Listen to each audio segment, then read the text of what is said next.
Muy buen día. El día de hoy les voy a hablar sobre Aristóteles. El hombre feliz y la sociedad justa son los que buscan el equilibrio entre los extremos. En primer lugar, hablaremos sobre su vida, su biografía.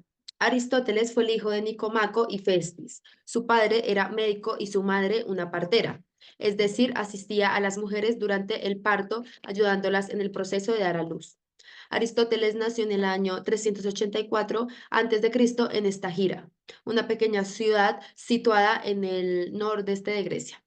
A los 17 años, Aristóteles fue enviado a Atenas para estudiar en la Academia de Platón, donde permaneció durante 20 años.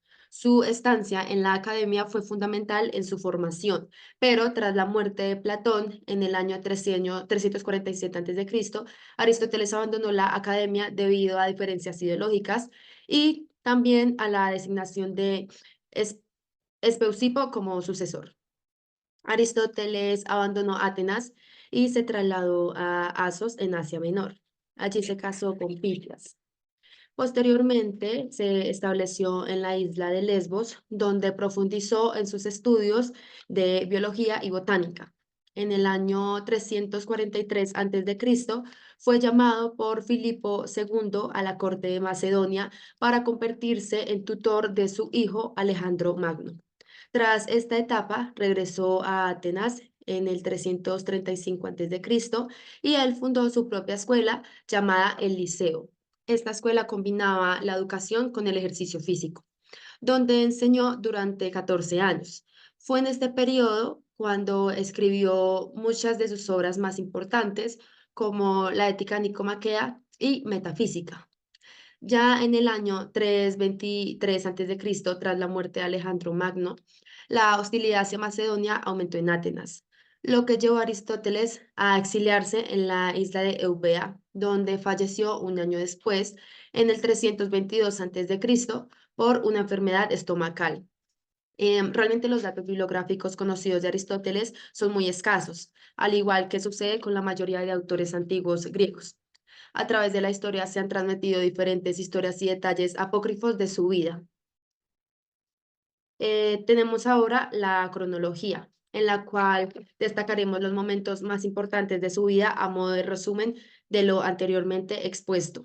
Pero realmente no me voy a detener acá mucho porque básicamente estos momentos ya los tratamos en la biografía. Entonces, podemos seguir con sus obras. Em, en sus obras, él tiene varias categorías y se categorizan en los siguientes grupos. Lógica, en la que destacan categorías sobre la interpretación, tópicos y analíticos. En metafísica encontramos más allá de la física. En obras científicas incluye la física de Aristóteles, que lleva propiamente este nombre, además de todos sus escritos sobre la naturaleza, como acerca del cielo, acerca de la generación y meteorológicos. En ética y política destacan gran ética, ética eudemia, ética nicomaquea y la política. En estética encontramos escritos sobre la actividad externa del hombre, es decir, sobre aquello que produce fuera de él, como incluidos en poética y retórica. Continuemos ahora con los capítulos. En el capítulo 1, este se titula Del diálogo platónico al tratado aristotélico. Tras la muerte de Platón, Aristóteles desarrolló su propia filosofía sobre temas variados como la naturaleza y como el comportamiento humano. Ese enfoque filosófico se consolidó en un nuevo formato llamado el tratado, que terminó predominando sobre el diálogo, el cual era el enfoque platónico. La filosofía griega antigua se suele resumir en tres grandes figuras. Tenemos a Sócrates, Aristóteles y a Platón. La historiografía tradicional ha resaltado a estos tres grandes personajes, dejando de lado a los llamados presócratas. Estos eran los pensadores anteriores a Sócrates, como Tales de Mileto o Heraclito, y han subestimado a las escuelas helenísticas posteriores. Hablando de las críticas a este esquema historiográfico, tenemos que algunos autores como Gian Antoni y Onfray han cuestionado este enfoque, el cual da más peso a Sócrates y Platón y Aristóteles y han intentado revalorizar a los demás pensadores. Sin embargo, estos esfuerzos no han tenido tanto éxito en cambiar la visión tradicional. La escritura de Aristóteles, a diferencia de Sócrates, quien no escribió nada, y Platón, que escribió diálogos para mantener el espíritu de su oralidad, Aristóteles innovó con la escritura filosófica. Sus textos no estaban destinados a un gran público, sino a un círculo reducido de estudiantes. Además, su obra fue reunida mucho después de que murió, lo cual la hace distinta a los textos filosóficos de hoy. El impacto de Aristóteles fue crucial en la filosofía medieval, especialmente para Tomás de Aquino. Sin embargo, fue criticado durante el Renacimiento y la Edad Moderna, principalmente por su visión geocéntrica y su método deductivo, del cual hablaremos un poco más adelante, que fueron sustituidos por el enfoque empírico de la ciencia moderna. Bueno, al poner en comparación a Platón y Aristóteles, tenemos que Platón utilizaba el diálogo para explorar ideas y en la mayoría de ocasiones este no llegaba a conclusiones. Sus obras como La República invitan a la reflexión a través de discusiones entre personajes que se cuestionan creencias establecidas. En cambio, Aristóteles, como ya sabemos, alumno de Platón, cambia a un enfoque sistemático en sus tratados. En obras como Ética de Nicomaco, ofrece respuestas claras basadas en la razón y en la observación. Su método es más organizado y busca la verdad a partir de la experiencia sensorial. La evolución del diálogo al tratado marcó un giro hacia un enfoque más empírico, influyendo en el pensamiento occidental de hoy. Después de la muerte de Platón, aunque Aristóteles se alejó de la academia, siempre respetó lo que Platón le enseñó, aunque criticó algunas de sus ideas. Bueno, pasemos ahora al capítulo 2.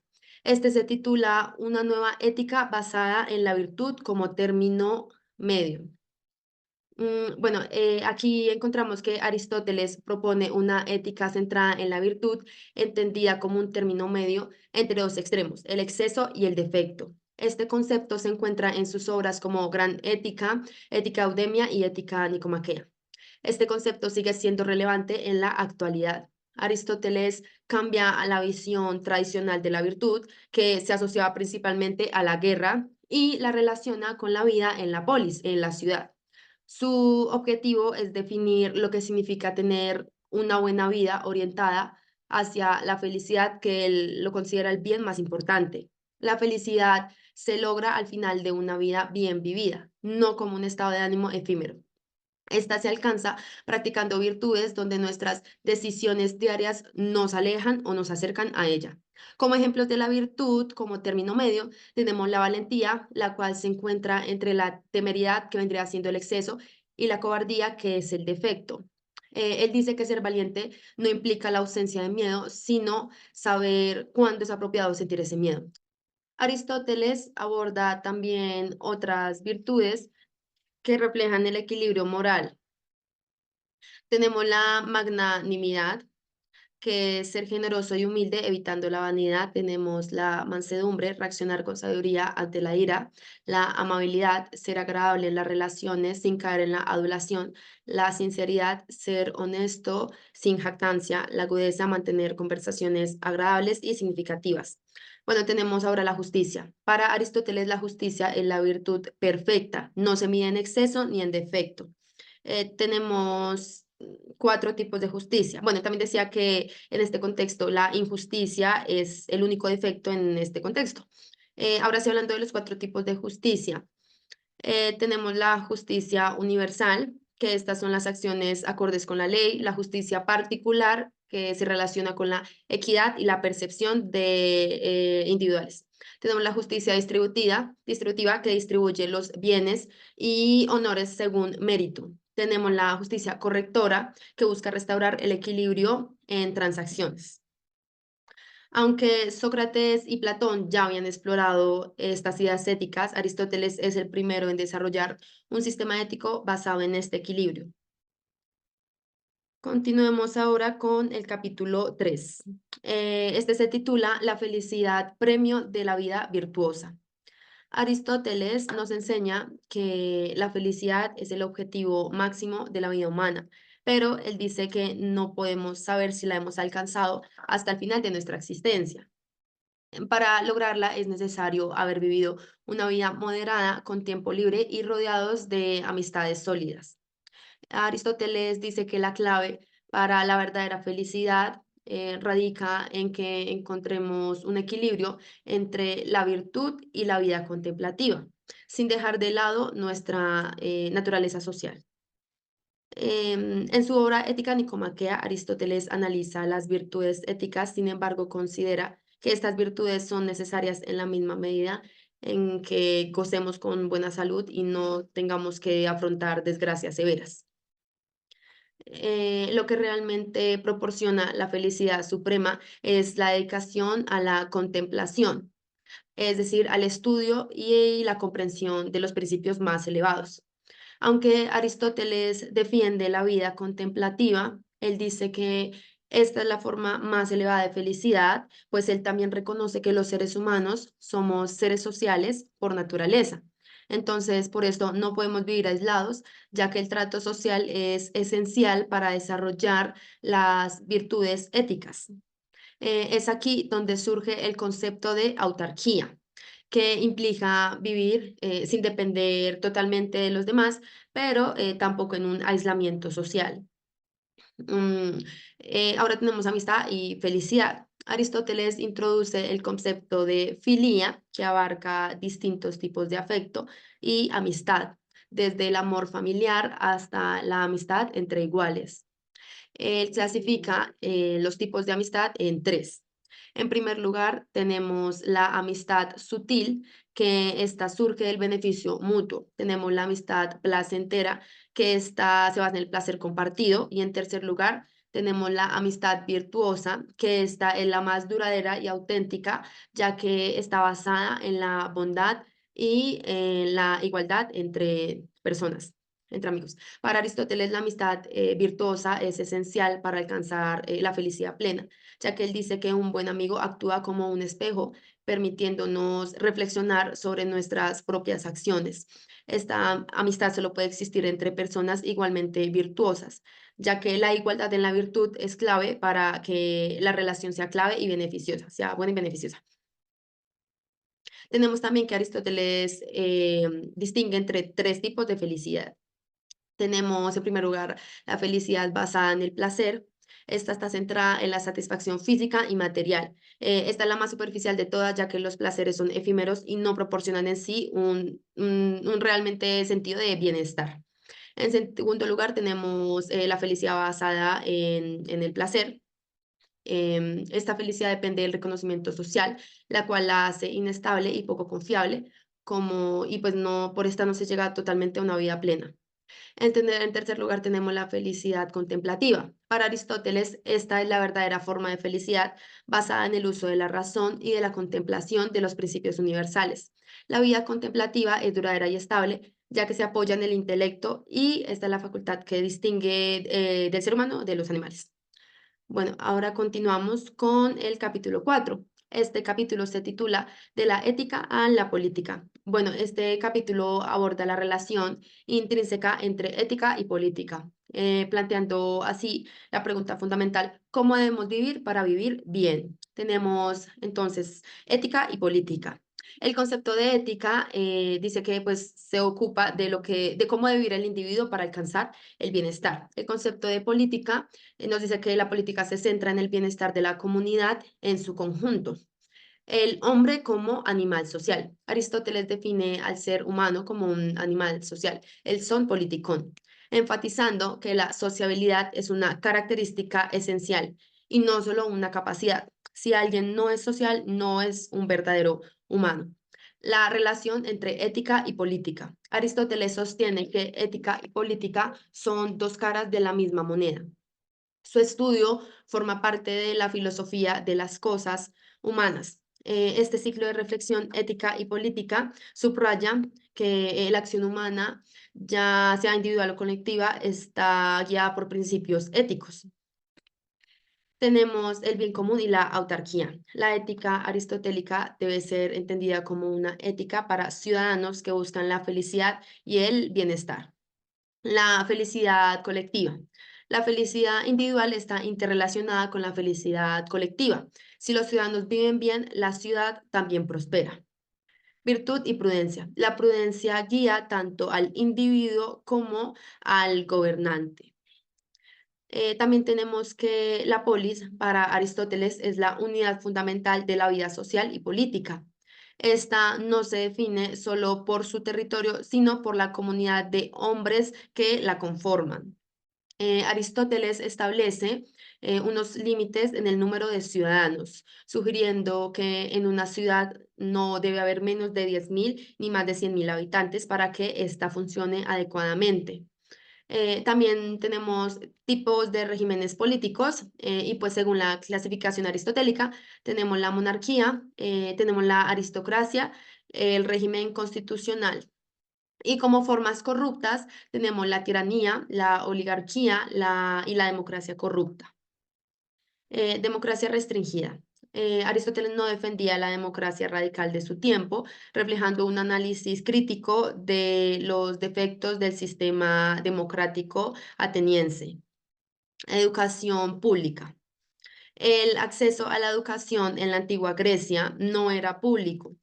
Solo aquellos que podían pagar tenían el acceso a maestros, mientras que algunos utilizaban a los esclavos como educadores.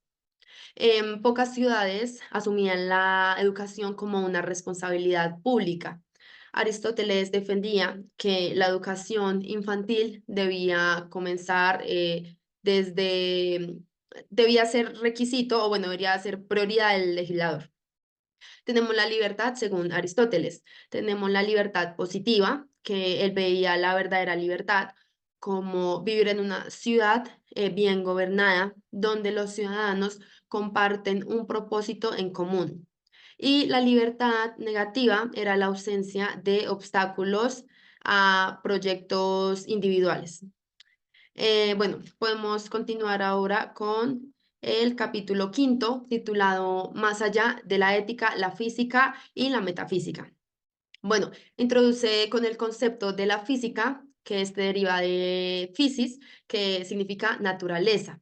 Para Aristóteles, estudiar la física es estudiar las cosas naturales.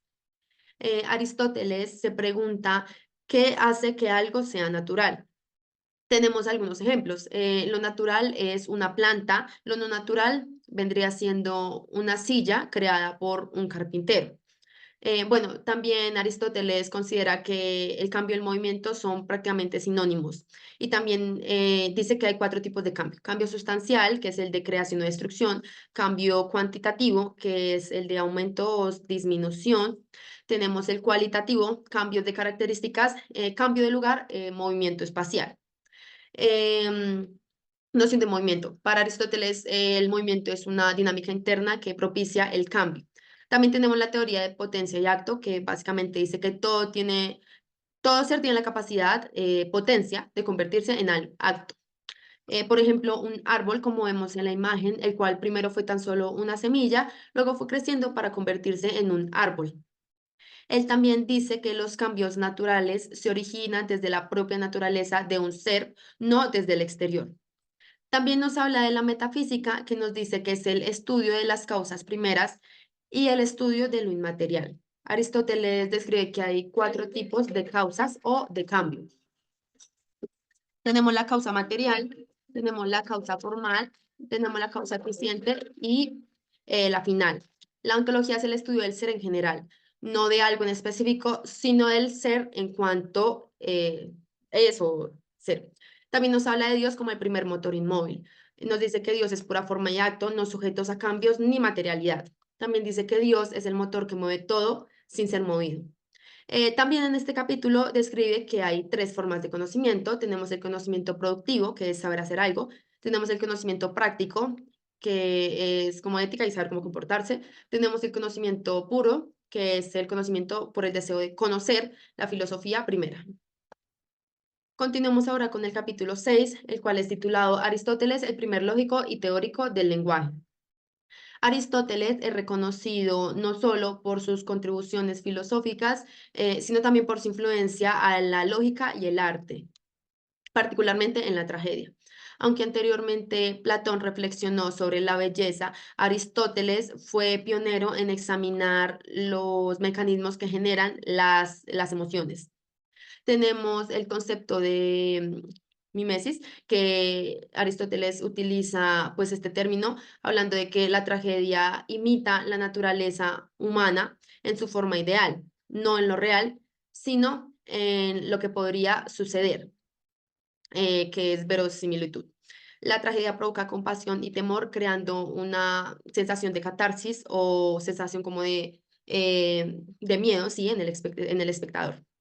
Aristóteles sostiene que para que una tragedia tenga impacto, el espectador debe sentir que lo que le está ocurriendo al personaje podría sucederle a él también. Tenemos ahora el nacimiento de la lógica. A pesar de que Aristóteles no publicó una obra titulada Lógica en sus textos, pues él establece como las bases de la lógica como disciplina. Entonces, básicamente se puede decir que él fue el fundador de la lógica formal. Aristóteles también identificó cuatro tipos de proposiciones. Tenemos proposición universal afirmativa, proposición universal negativa, particular afirmativa y particular negativa. Él también desarrolló un sistema para establecer relaciones de oposición entre ellas, las cuales son de contradicción y contrariedad. En la relación de contradicción, dice básicamente que no pueden ser ambas verdaderas, y la contradictoria dice que una debe ser verdadera si la otra es falsa. También nos habla sobre el silogismo, que dice que este es el razonamiento deductivo, que se construye en tres partes: premisa mayor, premisa menor y conclusión. La validez del silogismo no garantiza su verdad, depende de la veracidad de las premisas. También tenemos método de razonamiento deductivo y método de razonamiento inductivo. El método deductivo va de lo general a lo particular y el inductivo va de lo particular a lo general.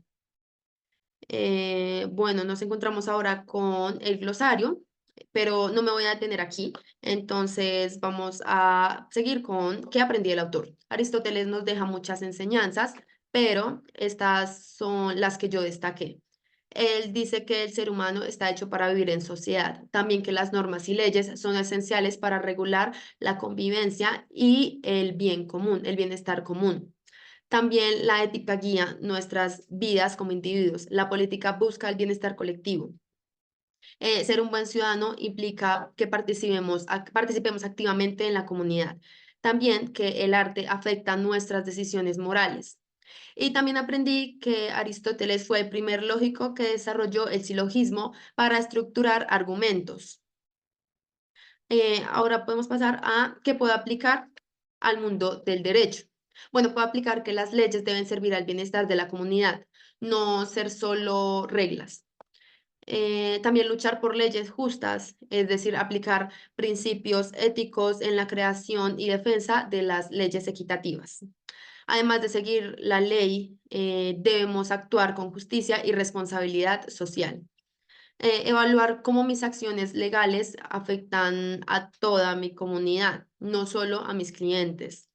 Usar el razonamiento lógico como el silogismo para defender casos con eficacia y aplicar la lógica aristotélica para resolver problemas legales de manera más efectiva.